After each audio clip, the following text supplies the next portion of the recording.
The smallest human monster. The successor of humanity. Umino Juzo. Drive-N, who told me this secret story, passed away 2 months ago. Now, I am writing a little bit without his permission, but his spirit might frown upon it. The following is what Drive-N told me.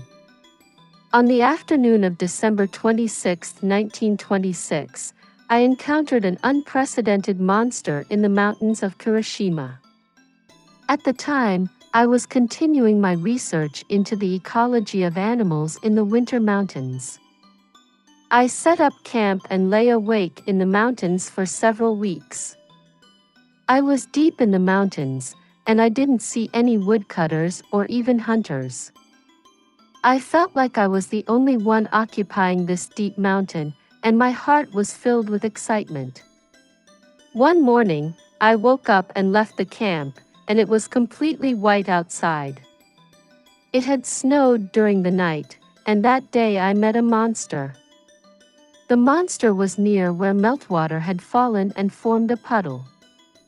At first I thought it looked like a baby frog wriggling around, but it seemed a little strange for a baby frog, so I looked more closely and, strangely enough, it was shaped like a human.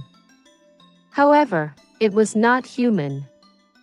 It was only about 2 or 3 centimeters tall. My heart began to pound. I was happy about this rare discovery, but at the same time I felt a slight unease. However, I was determined to collect this tiny human, so I took out my tweezers and tried to grab him somewhere in his torso. Then the tiny human stopped me in a loud voice that was out of character for his body, telling me not to be so violent, and that he had no intention of running away, so I told him to rest assured and to talk to me. We continued our strange conversation from then on. The tiny human introduced himself as Yanatsu, and said in all seriousness that after modern humans perish, they would replace humans as the most intelligent creatures on Earth and rule the planet. I found this hilarious and nearly burst out laughing, but just barely managed to hold it in. There was no way I was going to let such a frog-like monster take over from our species. It seemed Yanatsu understood my feelings immediately, and he began to argue with me, bringing up the theory of evolution. The argument was rather strange, but I was gradually defeated and my position became weak.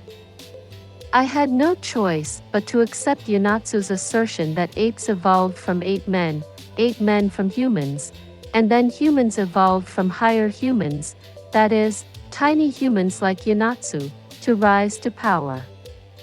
Yanatsu's round, gray face lit up as he laughed with satisfaction. Our kind are gathering up ahead, so I'd like to take you there. Won't you come? Yanatsu invited me. I followed him.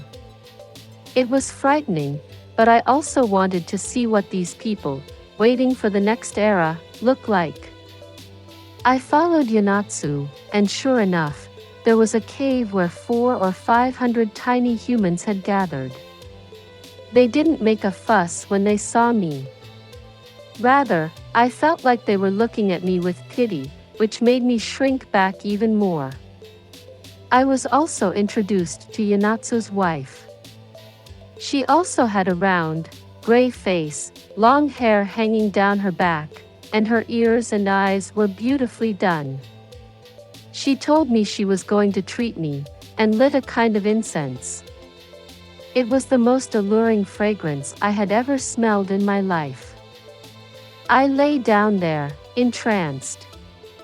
I dozed off, and when I opened my eyes, I found a young couple whispering in front of me. Looking at their faces, I saw that it was Yanatsu and his wife, but their bodies were not as small as a frog's baby, but were the same size as an average human. The couple did not notice that I had woken up, and continued to light incense. When I woke up the second time, I found it very hard to breathe. When I came to, I saw a large woman sleeping next to me. She was 3 times the size of the Neo statues in Asakusa. When I saw her face, I couldn't help but cry out in surprise, as she was Yanatsu's wife. The large woman's body then began to shrink. She continued to shrink, and in the end her face was the size of a baseball. She couldn't get any smaller. The woman burst out laughing in relief. I became frightened and ran away from the scene. Without looking back, and without stopping at the camp, I fled to the foot of the mountain.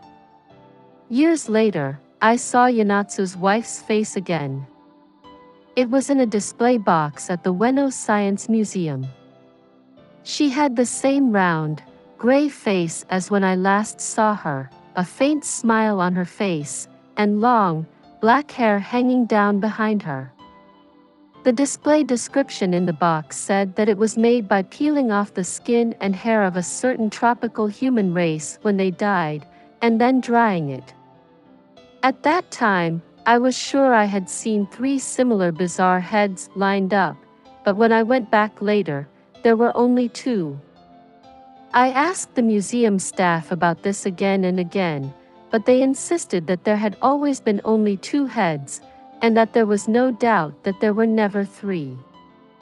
What had happened to Yanatsu's wife's head?